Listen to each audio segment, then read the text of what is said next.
प्रदेश मुख्यालय पर पार्टी के पदाधिकारियों के साथ समीक्षा बैठक करते हुए बसपा सुप्रीमो मायावती ने सपा और भाजपा दोनों पर निशाना साधा। उन्होंने कहा कि यदि सपा एहसान फरामोशी नहीं करती और 1995 में गेस्ट हाउस कांड ना होता तो यह गठबंधन देश पर राज कर रहा होता, किंतु सपा की दलित व अति पिछड़ा विरोधी संगठन राजनीति तथा मुस्लिम समाज के प्रति चलावे से ऐसा संभव नहीं हो सका। उन्होंने कहा कि निकाय चुनाव में सभी को मजबूती से जुट जाना है। लोग इस समय महंगाई, गरीबी, बेरोजगारी, बदहाल कानून व्यवस्था से त्रस्त हैं। भाजपा इन सब मुद्दों पर फेल हो गई है। स्मार्ट सिटी केवल कागजों में है। महंगाई, गरीबी के कारण गांव तक की हालत खराब है। इस सरकार ने सब कुछ ठेके पर कर दिया है और इस ठेका प्रथा के चलते स्थायी नौकरी लोगों के लिए दूर का सपना हो गई है। उन्होंने कहा कि गांव गांव चलो अभियान ने बसपा को मजबूती दी और लोगों तक लगातार अपनी आवाज पहुंचाते रहे। निकाय चुनाव में उम्मीदवारों का चयन सोच समझ कर किया जाए। उन्हीं लोगों को प्राथमिकता दें जो अपने लोगों के, अपने क्षेत्र के लोगों के बीच रहते हैं, उनके कल्याण विकास में रुचि रखते हैं।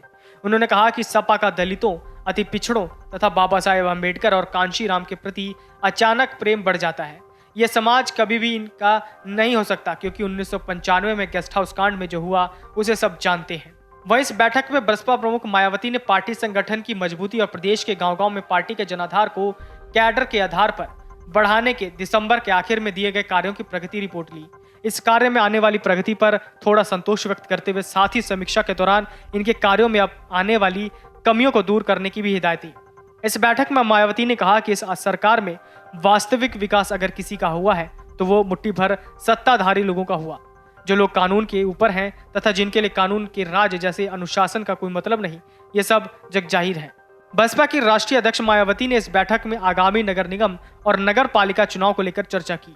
इस बैठक में सभी 75 जिला के प्रमुखों को पार्टी के लिए जिताऊ उम्मीदवारों की लिस्ट सौंपने का निर्देश दिया गया। इन जिलों में से एक जिला प्रयागराज भी है। उन्होंने कहा कि निकाय चुनाव में जनता के बीच रहने वाले कार्यकर्ताओं को ही उम्मीदवार बनाया जाएगा। उन्होंने कहा कि निकाय चुनाव में सभी को मजबूती से जुट जाना है। लोग इस समय महंगाई, गरीबी, बेरोजगारी और बदहाल कानून व्यवस्था से त्रस्त हैं। भाजपा इन सब मुद्दों पर फेल हो गई है। स्मार्ट सिटी केवल कागजों में है। महंगाई और गरीबी के कारण जनता की हालत खराब है। निकाय चुनाव में उम्मीदवारों का चयन सोच समझ कर किया जाए। उन्हीं लोगों को प्राथमिकता दी जाए जो जन कल्याण और विकास में रुचि रखते हैं। इस दौरान वो सपा पर भी हमलावर रही और कहा कि चुनाव आते ही सपा का दलितों के प्रति प्रेम बढ़ जाता है, पर दलित समाज कभी भी सपा के साथ नहीं जाने वाला। Video desk amarujala.com। Amar Ujala अब आपके टीवी पर भी।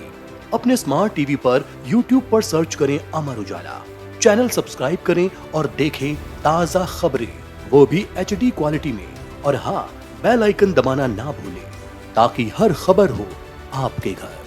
अमर उजाला, निष्पक्ष, निर्भीक, निरंतर।